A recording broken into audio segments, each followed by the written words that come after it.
자, 오늘은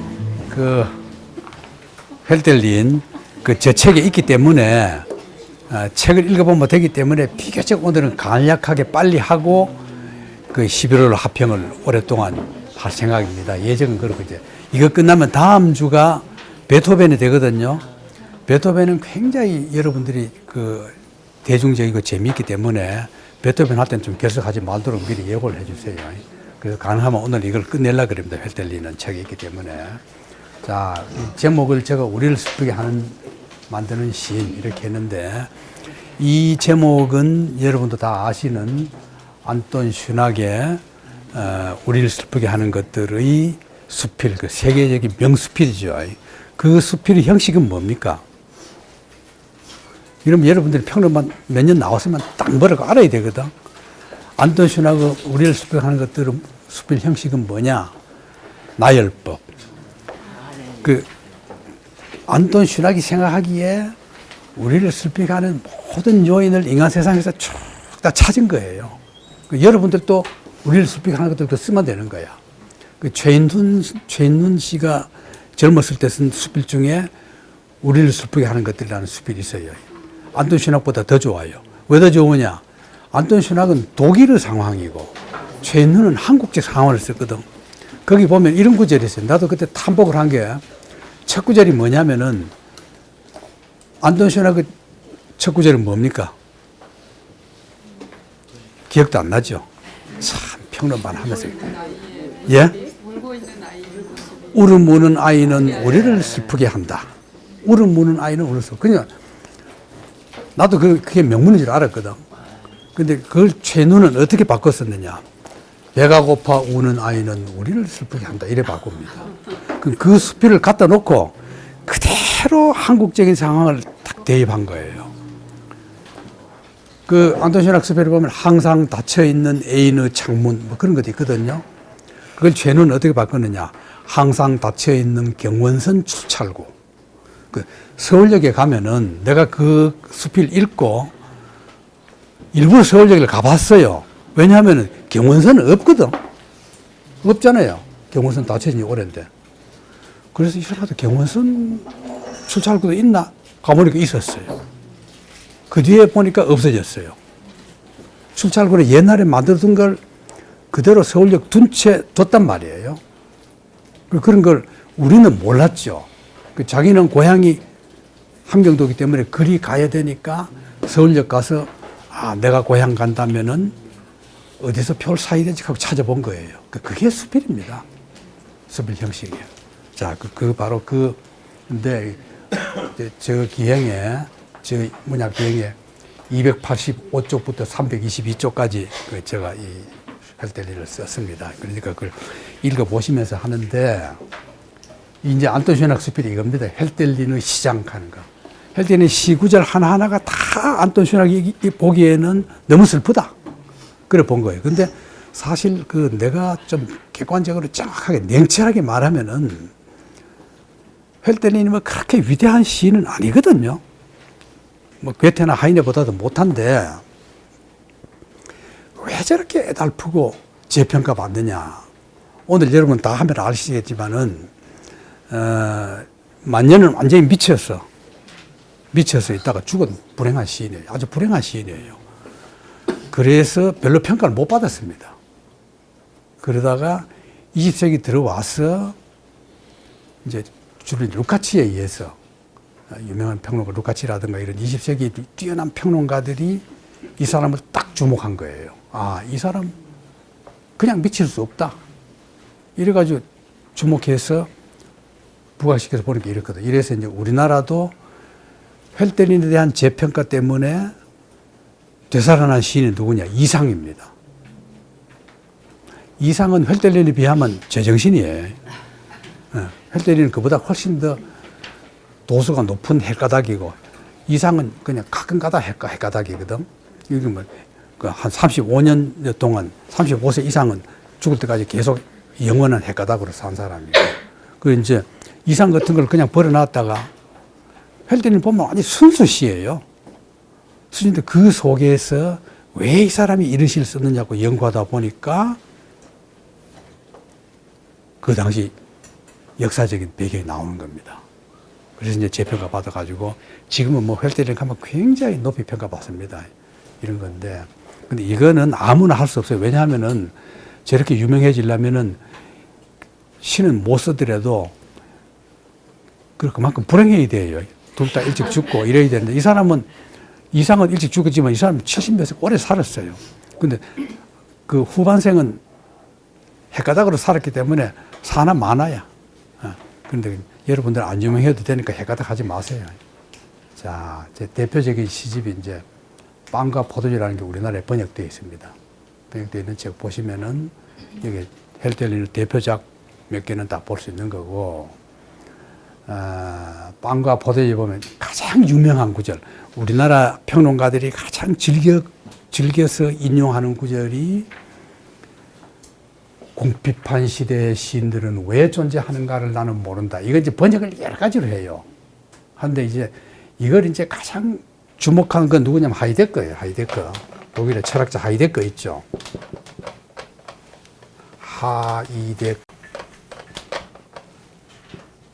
하이데거라는 철학자가, 이 철학자 그야말로 너무 어려워서 도저히 읽을 수 없는, 나는 별로 사랑하지 않는 철학가인데, 더구나 나치에 또 붙어 먹어가지고 나는 더구나 증오까지 하는 철학자인데, 이 사람이 이제 문학한 사람들이 무시 못한 이유는 뭐냐면은 철학자이자 문학평론을 같이 했어요.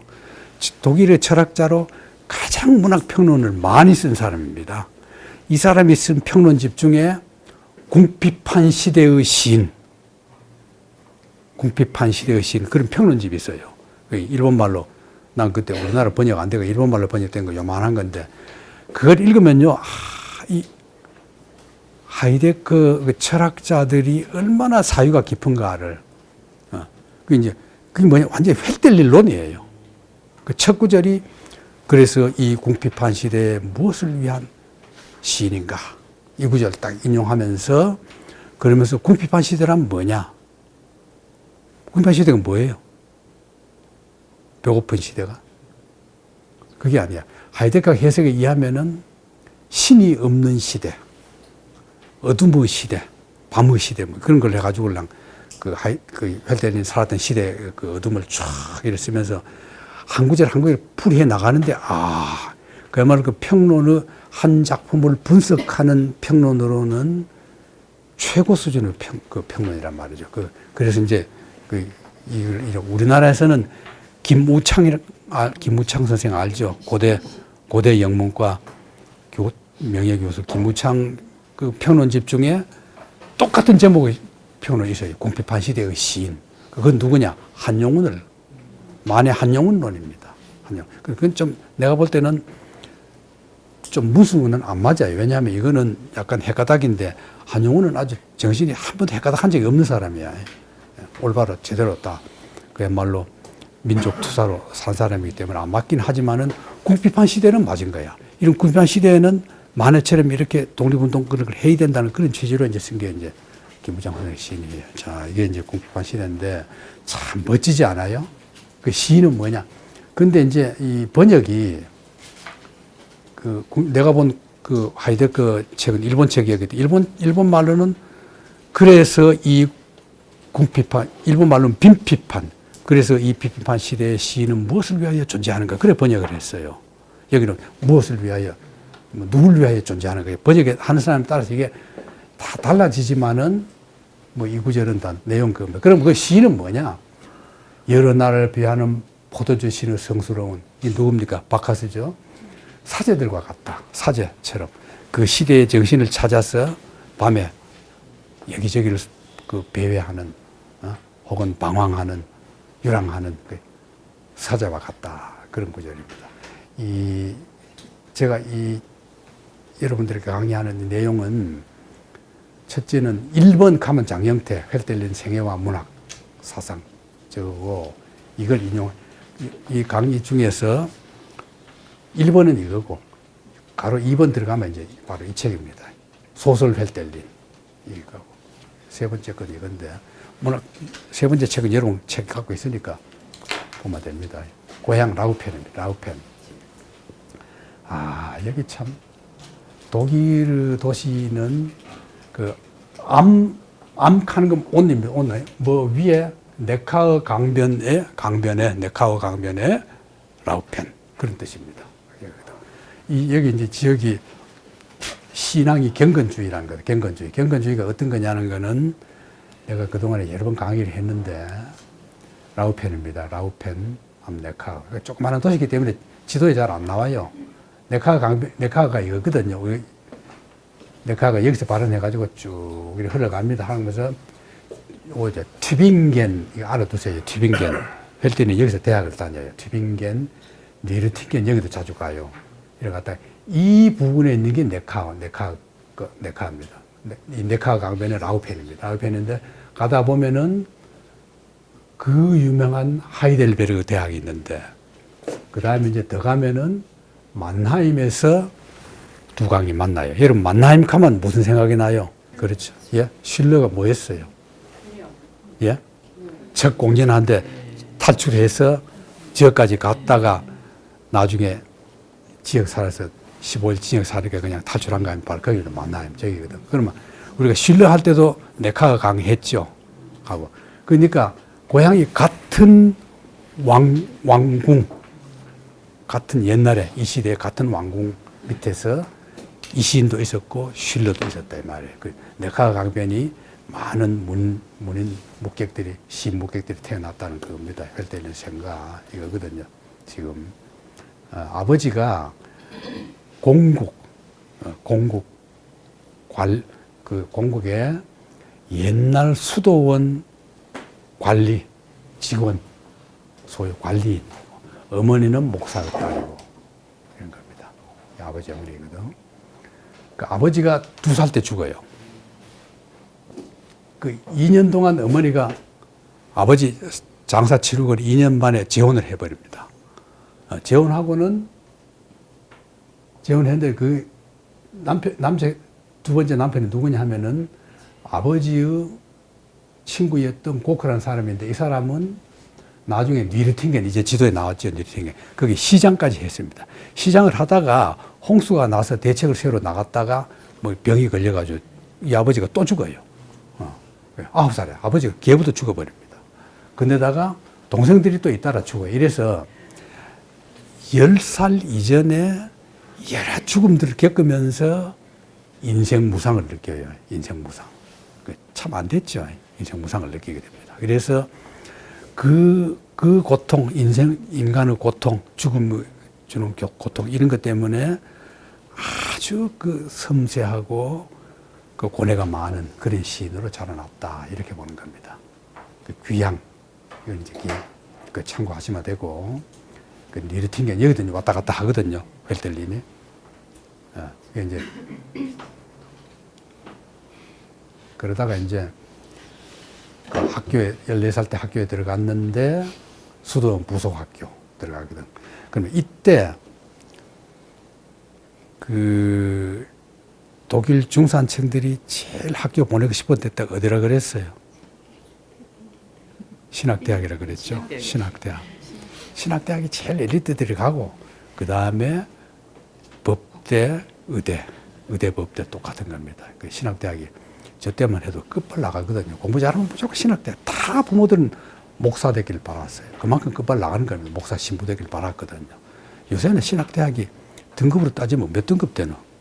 수능이나 이런 거와 관계없이 그 신학대학이 굉장히 우수한 학생들이 지금도 있습니다. 굉장히 우수한 학생들이 있어요. 그 알아줘야 돼요. 자, 그 여기 다녔는데 바로 그 유명한 마을브론 수도원 여기 들어갑니다. 마을브론 수도원. 저거는 나중에 헤르만 헤세 할 때 자세히 할 거니까 여기서는 간단히 넘어갑니다. 이건 아주 유명한 명승지입니다. 근데 저런 데 별로 여러분 패키지 여행 가면 저런 데 안 가거든요. 안 가는데 꼭 여러분들끼리 이러면 돼요. 여러분들끼리 여기서 그냥 평론반 문화기획을 하나 만들거든요. 반을 만들면은 내가 갈 수 있으면 가고 내가 못 가면은 김은교나 누구 하나 뭐 이순원이나 아무나 우리 강사 중에 하나 붙여주면 되잖아요. 그래가지고 가면은 그 우리가 스케줄 다 따가지고 내가 옛날에 하듯이 그래 하면 돼요. 저런데 참 저런 데를 가봐야 돼요. 수도원 학교이기 때문에 가는 길 자체가 그렇게 좋아요. 그 이정희 선생님 기억나죠? 산 기슭 기억나죠? 예. 산 기슭 속으로 그 아스팔트 된 길이 그 버스 한 대 딱 지나갈 넓은 길이거든. 가면 그 막 사과나무인데 사과가 막 떨어져 있어요. 근데 내 마음 같아서는 사람도 없거든요. 우리밖에 없어요. 산 기슭에. 그럼 차 세워놓고 사과 또 주워가지고 나무에 있는 것도 좀 따고 하고 싶은데 하자카에 가이드가 막 안 된다고 큰일 난다고 잘못하면 출근 못할 수가 있다 해가지고 참 지금도 그 사과가 먹고 싶은데 근데 어쨌든 거기 가서 임마누엘 우리 종씨 임마누엘 나스트 사촌인 수도 관리의 딸 루이 나스트 얘 사랑을 했어요. 그리고 크롭슈토프와 실러를 많이 읽었습니다. 크롭슈토프 생각나죠? 응? 크롭슈토프 또 잊어버렸어요? 괴테 할 때 뭐였어요? 젊은 벨텔 슬픔 때 벨텔과 롯데가 처음으로 손잡은 거. 폭풍우 밤에 내다보다가 크로스톱 하면서 둘이 처음으로 손 딱 잡는 거야. 참 편리해요. 여러분들 지금 크로스톱 하면 뭐, 지금은 누구 그러면 여러분 손 잡노? 야? 야? 응.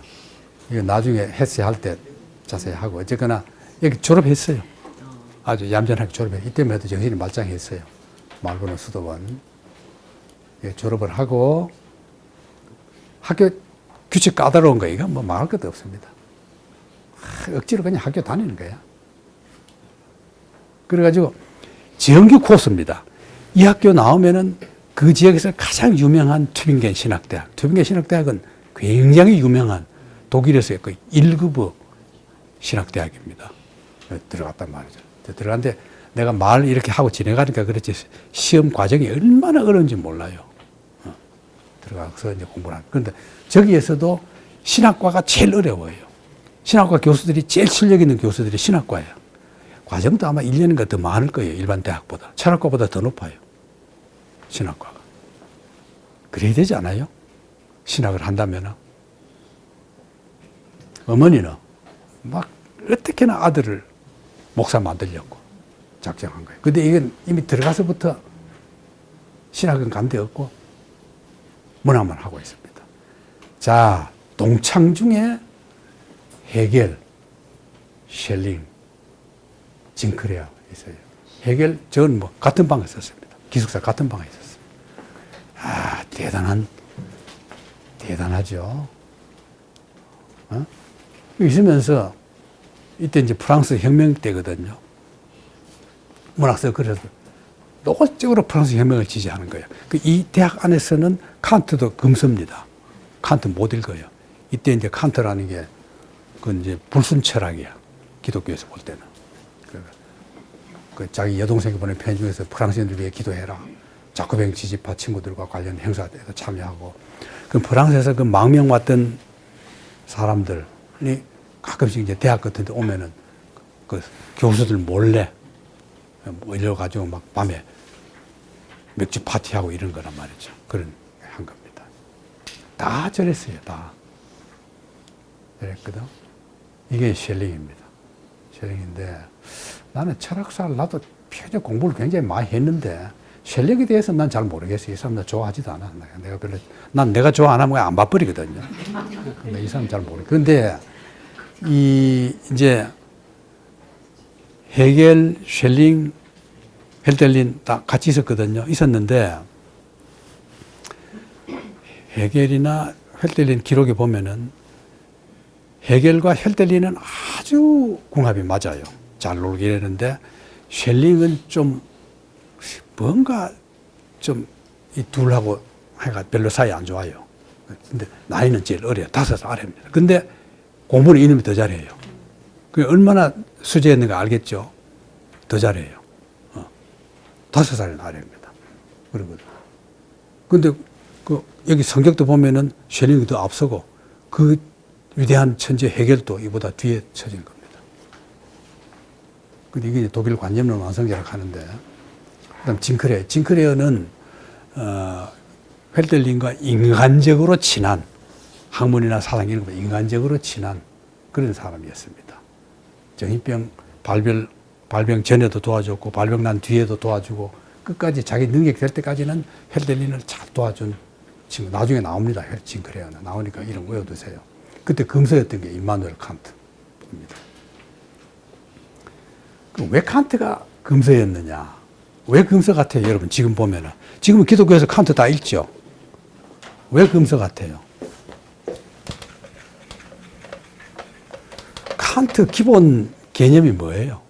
순수적 비판이라는 게 뭐냐면은 이성이니까 뭘 아는 거잖아요. 그 데카르트가 글쎄 나는 무엇을 아는가 했다면 칸트도 마찬가지입니다. 진짜 알려면은 이성적으로 다 깨끗하게 객관적으로 봐야 아는 거다. 그게 아는 거죠. 알무 철학. 그게 순수이성 비판이거든. 실제는 뭐냐? 그 아는 것을 현실화 시키는 문제. 그랬을 때, 현실화 시켰을 때, 그 진이, 호불, 정이냐, 불이냐, 판단하는 것이 판단력 비판입니다. 그러면은, 이 이전에, 칸트 이전 사조가 뭐냐면은, 계몽주의거든요. 계몽주의거든. 계몽주의는 이때까지 철학이 이제 근대화된 뒤에 뉴턴 자연과학, 만유력 이런 게 나온 게 칸트 순수이성 비판보다 거의 한 100년 전에 나와요. 뉴턴 과학이 100년 전에 나오니까 뉴턴의 그 자연과학 철학에 의해서 모든 것이 과학화됨으로써 계몽주의가 나온 거거든. 그럼 계몽주의 기본이 뭡니까? 기독교 비판이에요. 기독교 신학의 엉터리다. 이걸 한 게 기독교 계몽주의거든.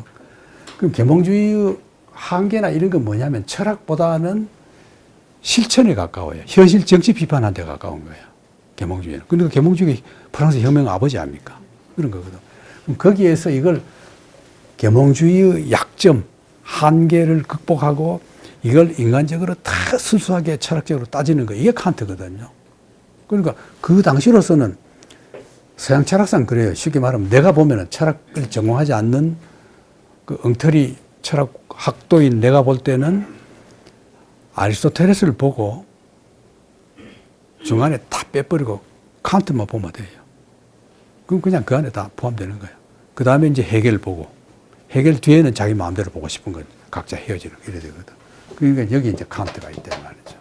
그러니까 왜 금수를 하는가 딱 알겠죠. 종교는 이성과는 상극이에요. 절대 이성으로는 종교를 보면 안 된다. 하나님 있다. 어딨노? 하늘이 있다. 봤어? 그래 묻는 거는 신앙이 아니야. 신앙인의 자세가 아니야. 그렇죠? 여러분도. 돈 내놓고 그 돈 어디 쓰는가 감사 좀 합시다. 그런 소리 한 번도 안 해봤죠? 이 뒤에 이제 해겔이 나거든. 해겔하고 칸트하고는 같은 관념론이면서도 칸트가 가지고 있던 관념론 하나를 더 극복해서 한 게 해겔이거든. 여기서부터는 이제 좌우로 나눠진 겁니다. 좌우로 나눠져 버린 거거든요. 그러니까 칸트가 금선 겁니다. 근데 저걸 이제 신학대생들이 다 보는 거예요. 몰래. 그러니까 학교라는 게요. 여러분도 학교 다녀봤죠? 선생한테 별로 배울 거 없어요. 선생한테 배우는 건 고등학교 때 끝나. 대학 들어가면 대학 선생들 중에 난, 제가 존경하고 실력 배울 만한 있다는 선생은 몇이 없어요. 한 대학에 뭐 한둘. 마음속에 여러분, 대학 때 자기 과에서, 저 선생 참 배울 만하다. 누구예요? 손우성? 손우성이지. 누구예요? 박이문. 불문학. 실존철학. 그래서 이제 졸업을 했거든. 졸업을 하고 이 여동생하고 파혼을 해요. 파혼하고 스위스 여행 갔다가 이때는 여기를 졸업하면요. 그 튜빙겐 신학대학을 졸업하면은 그 우리식으로 말하면은 튜빙겐이라는 도시는 수도 나이거든요. 수도에 가서 목사 자격 시험을 보고 목사 자격 딴 뒤에는 목사가 돼야 돼요. 왜? 다 국비로 공부를 했기 때문에 만약에 목사가 안 되면은 내가 왜 목사를 안 한다는 증명서를 내야 됩니다. 그 증명서 내는 자격은 뭐냐? 직업을 가져야 돼요. 그 직업 중에 가장 많은 게 가정교사예요. 이따 알겠죠? 근데 헬대리는 절대 목사가 되기 싫은 거야. 어머니는 되라 하는데. 그래, 합격은 했어요. 그 시험을 어떻게 보느냐? 참 재밌어요. 논문 내고 목사 시험 볼 때는 정식으로 설교를 시킵니다. 이 구절. 이게 시험이야. 요 구절 가지고 1시간 동안 한번 그게 시험이 참 재밌죠. 여러분 저까지 설교 한번 할 수 있어요? 대학 입학 시험도 저래야 돼요. 난 그래 생각해요. 그러다가 존경하는 프리드히 실러를 처음 만납니다. 우리 실러 할 때 얘기했던 거 기억나죠? 실러가 그 자기 고국에서 탈영병이 돼가지고 방황하다가 예나에 와서 좀 출세한 뒤에 어느 정도 출세한 뒤에 이제는 내 고국 가도 안 잡히겠지 하고는 갔는데도 바로 자기 집에 못 갑니다. 왜? 그 왕이 그대로 살아있어. 그때라도 실로 미워하면 안 되거든요. 거기서 도로 이제 내가 방문해도 좋으냐고 허가를 맡습니다. 맡는데 바로 이 도시 있었다 그랬죠. 그 소식을 듣고 헬델린이 실러가 와 있다는 곳으로 간 겁니다. 가서 만났어. 만나가지고 가정교사 하나 좀 한 자리 해달라 하니까 실러가 잘 아는 부인이 부탁받고 있다가 실러가 꼼꼼히 테스트를 한 뒤에는 가정교사 해줬다. 기억나죠, 이제? 바로 그 얘기입니다. 20일 동안의 여행을 거쳐서 운명을 쓰고 오로지 이 고통의 한가운데서만 내 마음 누릴 가장 사랑스러운 것은 자라난다. 참 저런 구절은 명구절 아닙니까? 여러분도 고통을 당해보면은 그 고통이 나중에 자기 인생에 얼마나 깊은가를 알 수 있죠. 그런 겁니다. 그 발타우즈 얘기를 갔거든. 그런데 그 집 주인이 누구냐 하면은 칼프입니다. 칼프. 칼프가 샬롯데 폰 칼프입니다. 샬롯데 폰 칼프. 이 여자는 지난번 우리 그 실러 했을 때 이름이 본명 다 나와 있어요. 나와 있는데 이 여자는 아주 유명한 여자입니다. 당대에. 남편은 프랑스의 영급 장교, 프랑스 장교예요. 프랑스 장교 때문에 프랑스 부대에 근무하기 때문에 연할 여자는 자기 혼자 있어요. 돈 걱정은 없어. 그 여자가 혼자 있으면 뭐예요? 여러분 남편 출장 갔을 때 뭐예요? 여러분하고 달라요. 네, 연애도 했고, 연애했어요. 그 연애대자예요. 연애대자이고, 그 연애 상대가 누구냐면 다 당대 최고 문인들이에요. 괴테, 실러, 다 이런 것들만 만나가지고 이제 차 마시고 이제 그랬단 말이죠. 그러니까 유명한 여자입니다. 그 칼프, 그 여자는 유명한 여자고, 나중에 그 연애버리거든요. 이혼한 뒤에는 더 마음대로 자유스럽게 하는 거죠. 그런 여자인데, 거기 헬덴이 도착했을 때 칼프 주인은 바이마르 누가 있는 데입니까? 괴테에 있는 데죠. 괴테에 있는 데. 출장 중이야. 출장이 아니라 그냥 여행 중이야. 저 사람들은 여행 가면 한두 달이거든. 장기 여행 중이야. 그런데 그 칼프가 혼자 이혼한 뒤에 자기 친구로 말 상대도 되고 집안 일도 봐주는 여자로 하나 들인 것이 누구냐면 키름스 부인이에요. 22세 미망인. 참 22살에 미망이 되는 거는 팔자가 기구한 겁니까? 좋은 겁니까? 그죠? 그 미망인이야. 그 미망인 하니까 원래 미망인이라는 단어는 지금 페미니스트는 못 쓰게 하잖아요. 반쯤 망한 여자잖아. 반쯤 망한 인간. 그게 미망인 아닙니까? 반 죽은 여자. 그게 미망인이거든. 그러니까 페미니스트는 저런 단어 쓰면 안 돼. 지금도 저런 말 안 쓰죠. 그러나 그 당시에는 그 미망인이거든. 그럼 남자들은 또 미망인을 여전히 좋아해요. 그런데 있는 동안에 헬덴이하고 둘이 연애를 해버린 거예요. 연애해가지고 이 여자가 집에 딱 들어와 보니까 이 둘이가 이상한 거야. 이 가정교사 할 때 이 얘기가 굉장히 많아요. 재미있는 게. 예를 들면은 이제 가르친 애가 남자애거든. 남자애인데 이게 문제아예요. 아무리 가르쳐도 안 듣는 뚱보야. 선생님 앞에서 오줌도 넣고 똥도 넣고 코도 풀어 던지고 선생님 앞에 그냥 지금 그 남자 꺼내놓고 그냥 자유행위를 해요. 그리고 헬덴이 섬약한 사람, 그거 보고 기절해버립니다. 그러니까 지가 한 행위는 얘기 안 하고 자기 어머니한테 선생님이 좀 변자고 좀 이상한 남자 같아. 그런 식으로 몰아버려. 아주 문제합니다. 그런데 이제 칼프 부인이 돌아와 있는데도 저녁에 이제 큰 집에 저택 자니까 각각 숙소가 다르잖아요. 그럼 이제 헬덴이 몰래 다 잘 때 몰래 사키누스 부인 방에 간 거야.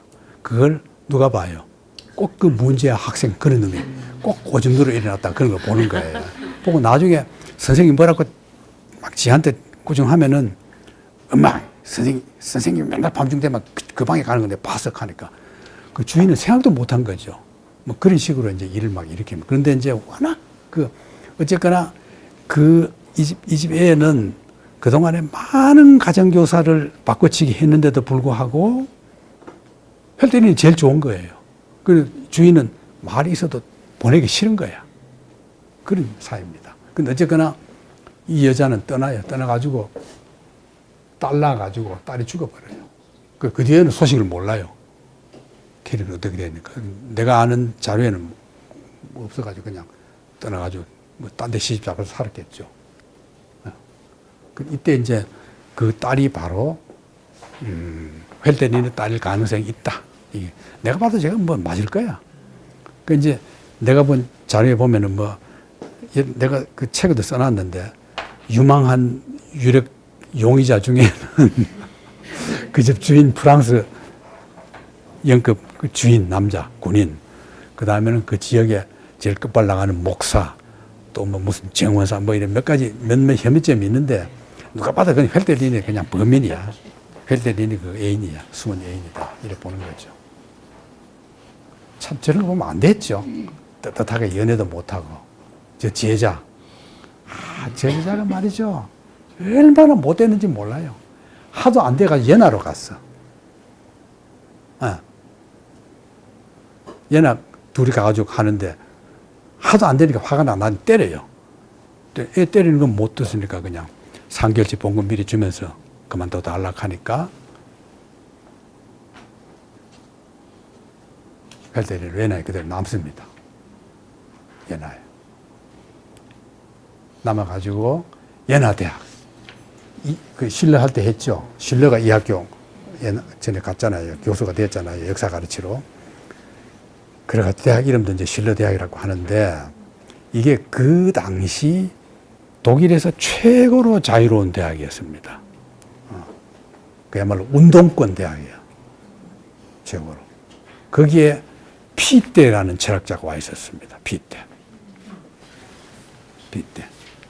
이 와가지고 피테 열강했어요. 피테는 뭐냐?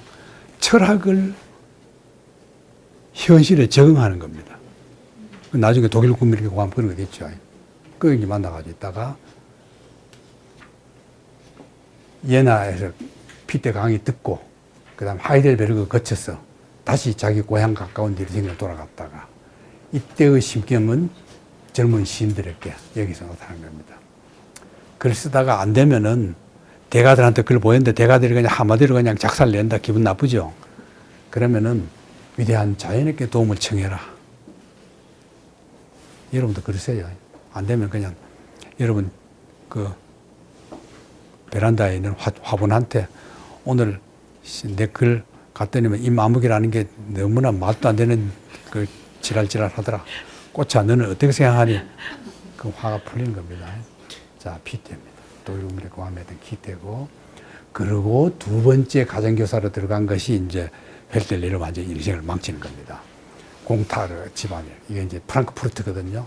프랑크푸르트의 은행가 집안인데 이 집안에 이 얘기는 여러분 너무나 잘 알죠. 너무 유명해서 들어가서 이제 부인하고 이제 연애를 하게 된 건데 이게 이제 그 집은 없어지고 다 지금은 이제 저건 우리 독일 가서 우리도 저기 못 가봤어요. 못 가봤는데 나중에 여러분 가시면은 그 헬델리는 애인 집도 찾아봐 가지고 동상을 하나 세워놨어요. 동상 세우는데 저런 건 또 왜 옷 좀 입히지 왜 저래가지고 이게 이제 공타르 부인입니다. 부인이 이게 이 사랑이 여러분 책에 보면은 몇 페이지야? 313쪽 보십시오. 313쪽 보시면은 요 밑에 이게 있거든요. 잠시만요. 맨 밑에 패러그래프 보면은 이 한번 광명옥 씨 큰 소리를 한번 읽어보세요. 큰 소리를 한번 읽어봐요. 가장 큰 소리로 녹음되게. 자네는 그녀를 보아야만 하네. 최상의 우아한 자태, 탐하는 듯한 눈길 속에서도 그 새침스러운 모습을, 그보다 더 쾌활하면서도 우아하며 유격적인 모습을 찾아볼 수 없지. 주변을 돌아보는 독수리의 눈매, 고혹적이면서도 유혹하지 않는 입, 그녀의 날씬한 몸매의 거만스러운 자태는 옷깃 아래 너무나도 매혹적으로 움직여서 당장 분노로 그 옷깃을 벗겨버리고 싶을 정도라네. 그녀의 부드러운 양팔에 안기는 사람은 존재의 최고의 행복을 맛볼 수 있는 사람일세. 어느 왕이나 신도 더 이상의 행복은 가질 수 없네. 어때요? 여러분 어떤 남자가 저런 편지 보내면은 그 사랑을 받아줘야 돼요? 안 받아줘야 돼요? 받아줘야 되죠? 알겠어요. 여자의 마음을 사기가 너무나 쉬우네. 무조건 거짓말만 많이 하면 돼요. 근데 이건 회 때리는 거짓말이 아니거든요. 그래 그 밑에 그 내가 쓴 게 뭐가 나오냐면은 그 곤타르 부인이 나중에는 막 헬델린을 도로 이제 유혹을 합니다. 그 하는 방법인데 그게 뭐 있다가 헬델린은 막 어쩔 줄 몰라 하는데도 그냥 여자가 뭐 손을 이렇게 해라, 어떻게 해라, 이렇게 해라, 뭐 뭐를 대라, 뭐 그래 나오죠. 그래 하면서도 나중에 그보다 더 짙은 것도 나와요. 내가 걸릴까봐 인용을 안 했는데 그렇게 달콤하게 사랑을 해가지고는 그러나 다른 사람 앞에서는 절대 나하고 친한 척 하지 말아라. 또 여자들이 참 못됐어. 하기도 남자도 그래야지 어떻게. 그러다 결국은 3년 만에 들켜가지고 쫓겨나요. 쫓겨나가지고 바드 홈부르크, 예, 프랑크푸르트 북쪽으로 40km. 그 있으면서 매일 첫 목요일에는 매월 프랑크푸르트 향해 걷는 거, 걷다 이제 못 만나고 돌아가고 이러는 거죠. 그러다가 30살에 가서 마지막 만나고 이제는 내가 내 살 길 찾아가야 되겠다 하고 떠납니다. 바트 홈부르크에 있었던 자리에다 이제 헬델린 기념비를 세워놨다는 겁니다. 저것도 우리가 못 봤죠. 프랑크푸르트 북쪽 그래서 저는 못 가봤어요. 그럽니다. 그리고 이제 거기서 쓴 소설이 구상한 것이 히페리오라는 소설.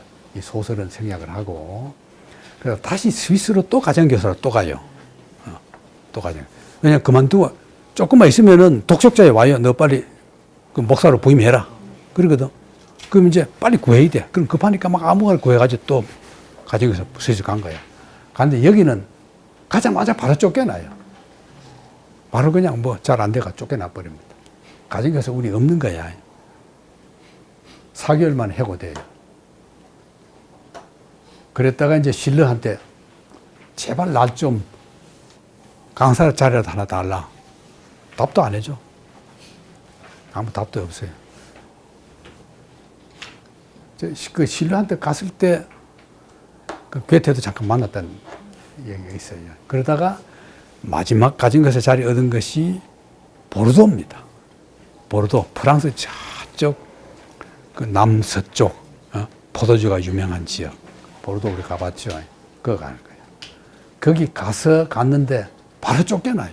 쫓겨나니까 이제 바로 사직을 해버려요. 사직 이유를 몰라요.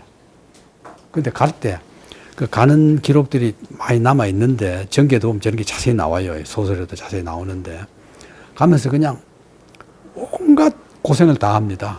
그냥 뭐 쭉 계속 이제 걸어서 가니까 올 때도 안 돼요. 그 있다가 아무 이유 없이 사직하고 돌아와요. 돌아오다가 어디서부터 미쳤는지 몰라요. 돌아오는 도중에 미쳐버렸다. 제 정신 아닙니다. 돌아올 때 완전히 거지 행세가 돼가지고 누군지 어머니가 알아볼 수도 없을 정도로 이미 피폐해버린 모습으로 돌아온 겁니다. 딱 알겠죠? 네, 이래 된 겁니다. 그러면은 슈투트가르트까지 왔을 때 친구 진크레어 있죠? 아까 나왔죠? 그로부터 지 애인이 죽었다. 는 소리를 들은 거야. 이제 어떤 사람들은 애인 죽었다 소리 듣고 지도 미쳤다 하는데 나는 그 전에 미친 것 같아. 이미 미쳤는데 이제 죽었다 소리 들으니까 더 미쳐버렸겠죠. 주제띠의 무덤. 저 무덤까지 우리 갈 필요 없습니다. 자, 이렇게 해서 이제 미친 상태입니다. 미친 상태에서 이제 그 뒤에 어떻게 살았느냐.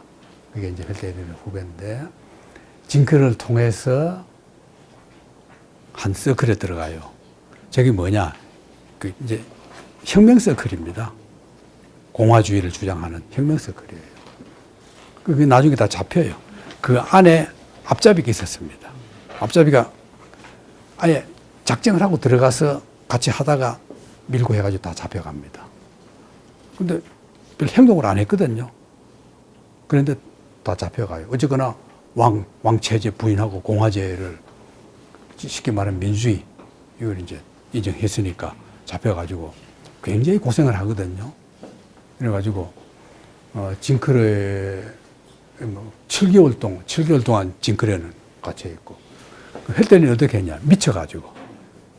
미쳐가지고 구속하고 기소를 안 해버린 겁니다. 그래서 풀려나고요. 풀려난 뒤부터는 계속 미친 헷가닥으로 그냥 살았단 말이죠.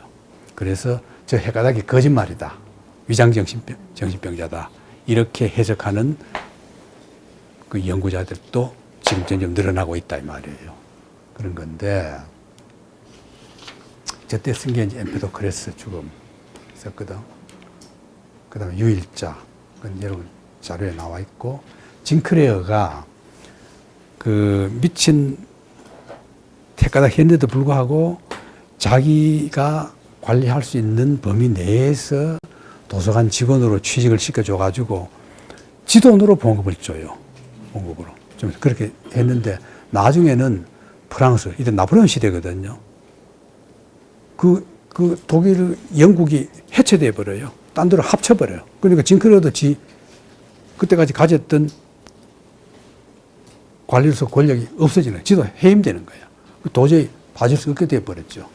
그런 상태에서 이제 점점 더 악화됩니다. 어머니 안 봐줘. 그러니까 튜빙겐 의원에 입원했는데 의사가 3년 못 넘긴다. 그러니까 병원 의사입니다. 병원 목수예요. 병원 전담 목수 찜머라는 사람이 보다가 이 사람이 히페리안 소설에 반한 사람이에요. 목수가. 내가 데려가겠다. 이 찜머가 자기 집으로 데려간 거예요. 이 집입니다. 요 집이거든요. 요 집이 2층입니다. 2층에. 요 집이 있었어요. 이게 이제 옛날에는 이 뒷 배경이 없었다는데 지금은 저래 서가지고 참 초라한데 어쨌거나 목수니까 웬만큼 산 집이죠. 참 인상적인 집이야. 이 집에 더 크게 보죠. 참 안 됐어요. 저 집에, 저 2층에서 일생 동안 혼자. 우리 저 방 봤던 기억 나죠? 왜 의자를 2개 놔놨는지 모르겠어요. 뜰에 있는 조각상들. 그 집 뜰에 있는 겁니다.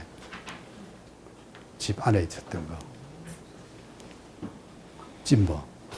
여기서 36년 동안 그 가족들의 보호를 받으면서 있었다. 근데 아주 얌전한 정신병자였대요. 보통 때는 그냥 가만히 얌전하게 말도 안 하고 있는 거야. 그리고 있다가 가끔 발작하면 뭐 헛소리하고 이러는데 절대 사람을 해치진 않고 해서 아무런 위험이 없는 거예요. 근데 이제 이 집 딸이 아무도 안 와요. 근데 돈은 그 계부가 시장까지 했고 유산이 많아가지고 헬데르는 앞으로 몫이 있어요. 유산이. 그 넉넉한 거야. 그 어머니가 관리하면서 자동적으로 3개월 만에 한 번씩 나가도록 되어 있고 죽은 뒤에도 돈이 엄청 많아요. 근데 헬텔리는 자기가 부자인지도 몰라요. 모르고 그냥 미쳐가지고 평생 살다가 했어요. 어머니는 막 여러 번 유서를 변경도 했어요. 이렇게 재산이 많았다는 겁니다. 그러다니 어머니가 죽어요. 죽어도 뭐 아무도 표정에 변화가 없어요. 몰라서 그랬겠죠. 이러다가 어머니에게 이런 편지까지 보냈다 그럽니다. 마지막 간병 딸입니다. 딸이 평생 시집도 안 가고 참 착하죠. 시집도 안 가고 그 헬테린이 죽은 뒤에 뭐 더 오래 살면서 헬테린의 유품을 다 보관하면서 관리하면서 살다 죽었어요. 그 친구 에마누엘 라스트 누굽니까? 학원, 그 수도원 학원 다닐 때 친구. 이 친구가 나중에까지 와서 봤다는 겁니다. 이 사람이 튜빙겐 대 학생이었는데 제일 자주 왔어요. 이 집 와서 헬테린은 산책도 시키고 이 얘기도 하고 뭐 물어보기도 하고 해가지고 이 사람이 나중에 헬테린에 대한 책까지 썼습니다. 이게 이제 제일 잘 아는 거죠. 최후 모습이고 이제 세상 떠났습니다. 근데 죽는 날 참 저게 인상적이에요. 굉장히 말이 많고 명랑했대요. 달이 밝은데 보면서 막 봤다 그러고 뭐 굉장히 그냥 뭐 그 가족들한테 뭐 얘기도 하고 떠들고 이랬대요. 그러다가 밤에 보니까 그 이튿날 보니까 이제 죽은 거예요. 그리고 이제 장례식 치르고 의붓 동생이 묘비를 세우고 묘비에는 이 구절이 그대로 새겨져 있고 돈은 받은 유산에다가 플러스 인세까지 있어가지고 돈이 많았대요. 그 돈 많으면 뭐하노? 쓸 줄도 모르는데 죽어버렸죠. 그래가지고 뭐 이복 그 동생들하고 뭐 재판도 하고 굉장히 복잡했던 겁니다. 몰랐다. 운명의 여신들에게. 이 구절 우리가 그 릴케의 시, 가을의 시, 릴케의 시로 많이 우리가 애용하는데 그 오리지널에 해당되는 게 바로 이겁니다. 운명의 여신들에게. 참 좋죠. 자, 이것이 여 뒤에 나오죠.